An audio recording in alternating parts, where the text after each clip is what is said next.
So I'd like to introduce you to some really cool resources here at Curation. The first one we're going to introduce you to is the book called Positive Intelligence by Shirzad Chamine.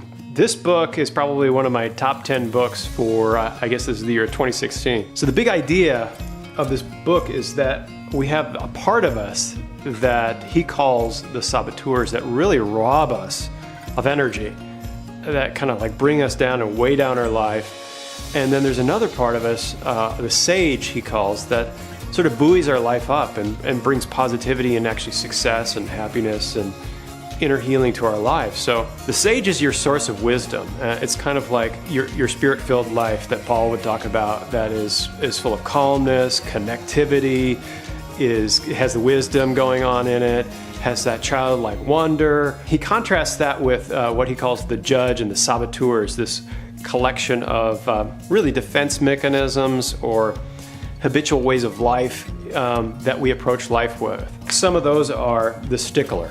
That'd be like a perfectionist point of view. The victim, somebody who sort of likes to act in a pathetic way in order to get attention.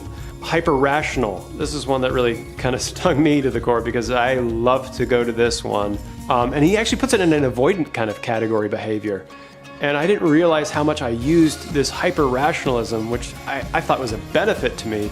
But every time I looked at it, it didn't bring that peace, that calmness, that wisdom. Another couple are the avoider or the hyperachiever.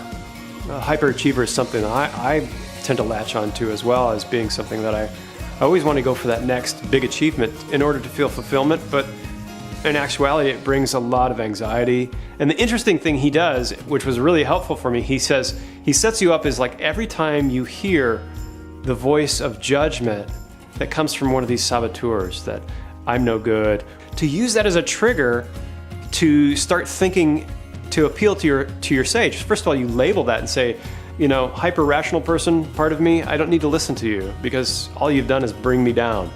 And then use that as a trigger to start shifting over to the positive point of view, both by doing some mindfulness activities as he suggests, and to take a different point of view towards the sage. He actually presents that there's actually a positive tipping point in our life, that once we start to view life in this more positive way again and again and again, we get more positive ratios in our life.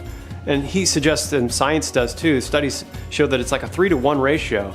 So that when I get 3-to-1 positive thoughts in my life, I start to have, it starts to buoy me up. So we need more positivity than negativity, and it actually will affect whole organizations as well as your individual life about how positive you can be. I highly recommend his website is amazing. He's got some personality tests that you can actually test and to see who your saboteurs are.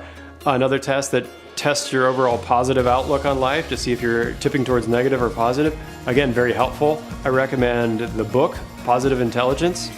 Go out there and take a hold of these resources and enjoy the positive change that I believe it'll affect in your life. The thing I'm really passionate about, if you really boil it down, is working with people to help them be fully freed up.